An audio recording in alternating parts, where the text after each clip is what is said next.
China हमसे खुश नहीं है, अमेरिका हमसे खुश नहीं है, मिडल ईस्ट में सऊदी अरेबिया, कतर, यूएई, उधर टर्की, ओमान, इधर ईरान, इनमें से बिल्कुल कोई ठीक। हमसे खुश नहीं है।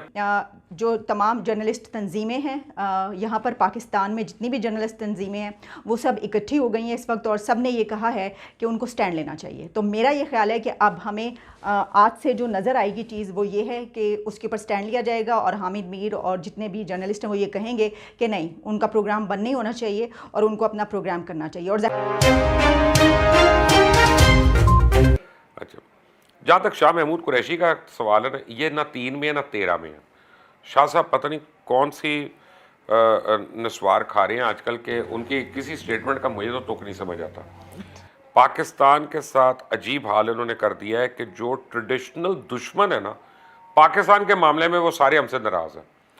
चाइना हमसे खुश नहीं है, अमेरिका हमसे खुश नहीं है, मिडल ईस्ट में सऊदी अरेबिया, कतर, यूएई, उधर टर्की, ओमान, इधर ईरान, इनमें से कोई हमसे खुश नहीं है। पता नहीं अगर फॉरेन मिनिस्ट्री बंद कर दें या शाह महमूद कुरैशी को सैक कर दें तो शायद आधे मुल्क तो नेचुरल तरीकों से हमारे दोस्त बन जाएंगे जो पहले हमेशा रहे हैं। ठीक है। और मैं हमसाया मुल्कों से वो अच्छे ताल्लुकात चाहते हैं, तो ज़रा बताएं उस ज़िमन में कर क्या रहे हैं वो, उन्होंने किया क्या है कि वो ये स्टेटमेंट के अलावा कि 3 साल में कि जिससे पता चले कि इसी हमसाया मुल्क से, अफ़गानिस्तान हमसाया उससे जंग हो रही है जी, इंडिया हमसाया, ताल्लुकात आपके सामने है, ईरान हमसाया, आपने अपनी गैस पाइपलाइन और रेलवे ट्रैक रोका हुआ है, ठीक है ना, और हमसाया कौन है आपका?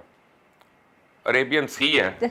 अगर उधर मछलियों से दोस्ती करनी है तो करें शाह साहब जाके फिर अपना, वो तो मुझे समझ नहीं आता। इन्होंने कभी सारी उम्र काम नहीं किया शाह महमूद कुरैशी ने, ना इन्होंने नौकरी किया, ना इन्होंने बिजनेस किया, इनका आपको पता है जरिया है मुआश कुछ और है। हाँ जी, तो भाई साहब को पता ही नहीं कि दुनिया चलती कैसे है। सही कह रहे हैं आप। जैसा बॉस हो ना तो इंसान को समझ आ जाती जी है। जी, अल्लाह रहम करे। अच्छा, बहरहाल जहाँ पे हमसायों की बात कर रहे हैं तो वहाँ पे हम लेट्स टॉक अबाउट इंडिया। 1947 के बाद पहली दफ़ा इंडिया की जो इकॉनमी है वो 7.3% तक कॉन्ट्रैक्ट हो गई है।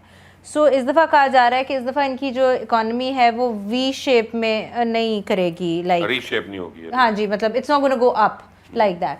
सो आई मीन यार हमारे पेट में इंडिया का मरोड़ क्यों उठ रहा है? हम अपने मुल्क को जरा देख लें, हम झूठे फिगर दे जा रहे हैं कि 3.8 4.8 हो रही है हमारी जीडीपी, मैं तो सुन रही हूँ हमारी बहुत अच्छा है। जीडीपी। आईएमएफ क्या कह रहा है?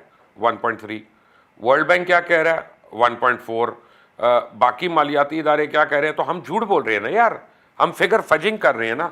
हम लोगों से उधार मांगते हैं, वो उधार आता है हमारे अकाउंट में और उसके बाद कहते हैं कि मेरा बैलेंस इतना बढ़ नहीं, गया। बट आपने लास्ट टाइम कहा था मैं ये कह रहा हूँ कि इंडिया को जाए खसमानू खाए, ठीक है ना। उनकी इकोनॉमी अच्छी होती है, नहीं अच्छी होती, ढटे कुएं में गई वो, ठीक है। मुझे पाकिस्तान में दिलचस्पी है। ये वाली बातें करके हम पाकिस्तानियों को क्या बता रहे हैं कि यार हम बहुत बेहतर हो गए? नहीं, अच्छी फीलिंग दे रहे हैं। नहीं अच्छी फीलिंग हो रही। आप किसी के मरने से अच्छी फीलिंग नहीं होती, अपना अच्छा करने से अच्छी फीलिंग होती है। हमारे इकोनॉमी के फिगर्स फज्ड हैं, ये सच बोले और लोगों को बताएं।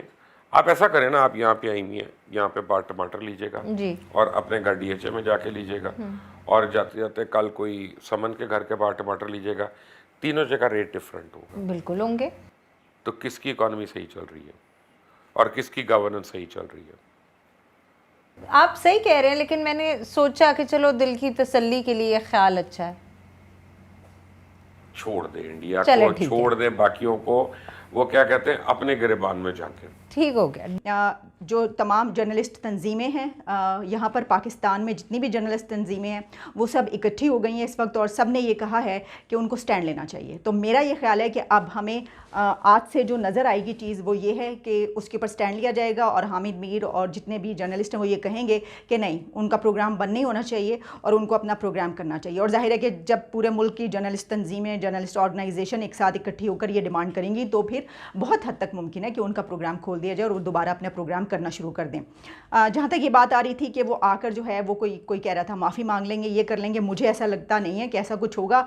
हाँ, अगर कोई गलतफहमी हुई इस सिलसिले में, जो कुछ हुई है, तो हो सकता है कि वो उसकी क्लैरिफिकेशन दें कि भाई ये गलतफहमी हुई थी या ये हुआ था तो इस वजह से ऐसा हो गया।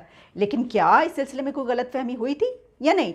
देखिए, मैं जो ख़बर आपको बताना चाह रही थी वो खबर ये है, कुछ सोर्सेज ये बता रहे हैं, मैंने कहीं एक दो जगहों पर लिखा हुआ देखा है, और वो जो हैं वो ज़ाहिर है कि सोर्स ऐसे हैं जिन्होंने लिखा है, कुछ ने अपने ट्विटर पर, फेसबुक पर इस तरीके से जो लिखा गया कि कहीं कोई प्रोग्राम किया गया है और उसमें जो है ये बताया गया है, कुछ वीडियोस में ये बताया गया है कि दरअसल ये मामला, ये लड़ाई दो एंकर्स के बीच थी। ये दो एंकर्स के बीच लड़ाई है, और इस लड़ाई में से पहले असद ने कुछ ऐसे बातें की, कुछ ऐसे प्रोग्राम्स किए कि जिसमें एक ऐसे एंकर का नाम लिया गया और उनके ऊपर ये तनकीद की गई कि दरअसल ये एजेंसीज़ के पेड हैं, ये एजेंसीज़ के लिए काम करते हैं, ये अपना जो भी प्रोग्राम करते हैं, अपना जो कुछ भी करते हैं, क्योंकि वो एंकर भी एक टेलीविज़न चैनल से मुंसलिक हैं, तो वो जो भी प्रोग्राम करते हैं दरअसल वो एजेंसी इसके कहने पे करते हैं, ये आईएसआई के बंदे हैं। इस तरह की बातें की गई, उनका एक नाम भी रखा गया, और जाहिर है कि जो तनकीद इस तरह की गई जो बहुत ही ज़्यादा उनको बुरी लगे, और उसके तनकीद हुए वो वाली जो तनकीद है जिसके बारे में कहा जा रहा है, उसको, उस तनकीद को, वो जो इल्ज़ामात उनके ऊपर लगाए गए थे कि एजेंसीज़ के बंदे हैं, ये उनके कहने पे प्रोग्राम करते हैं, ये वगैरह, उसके बाद जो है कुछ ऐसा भी कहा गया था कि उन्होंने एजेंसीज़ के ख़िलाफ़ कुछ बोल दिया, तो फिर उसका भी जवाब आया कि दरअसल ये बात इन्होंने इसलिए की है, अब एजेंसीज़ की तरफ से उनको जो है वो शटअप कॉल दी गई है, तो इस वजह से वो ठीक हो गए। ऐसा बहुत कुछ किया गया था जो सबको पता था और सब वो सुन रहे थे और देख रहे थे।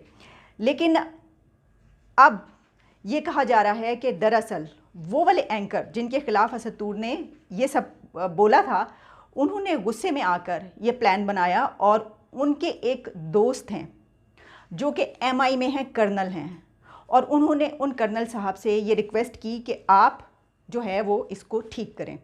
तो वो जो उनके दोस्त हैं एमआई में, मिलिट्री इंटेलिजेंस में कर्नल हैं कोई, उन्होंने अपने 3 लोग भेजे जो कि उनको मारने के लिए आए, और उन्होंने उनकी खूब जो भी किया, उनके साथ बदतमीज़ी की, उनको बहुत ज़्यादा मारा पीटा, और उसके बाद वो चले गए। ये है किस्सा। मुझे नहीं पता ये बात किस हद तक सच है, मैं नहीं जानती कि ये बात सच है या गलत है, लेकिन क्योंकि एक ख़बर आई है, और सहाफ़ी जर्नलिस्ट का काम है कि उसके पास अगर कोई ख़बर आती है, किसी भी सोर्स से आती है, तो वो उसको बताए। मैं ये ख़बर बता रही हूँ, मैं हरगिज़, मेरा ये काम नहीं है कि मैं किसी को सेव कर रही हूँ या मैं किसी को जो है किसी को दरमियान में डाल रही हूँ, नो वे।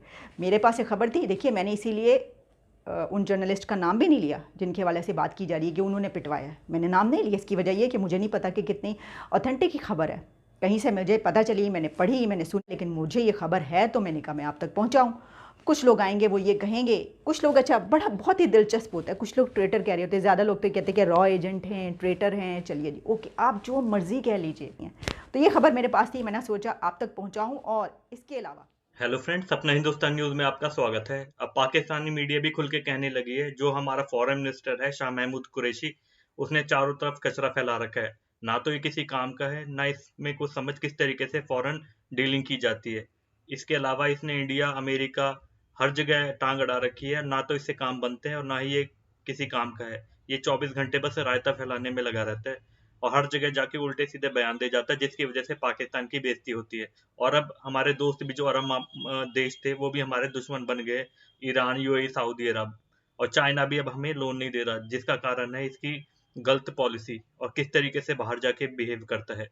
और सब हम पे उंगलियां उठाते हैं और कोई भी हमसे ताल्लुकात रखना नहीं चाहता। और साथ ही साथ हामिद मीर के केस में अब पता चल रहा है कि सारा मीडिया हामिद मीर के साथ आ गया, और ये भी पता चल रहा है कि किसी एंकर का हाथ है हामिद मीर को पिटवाने में।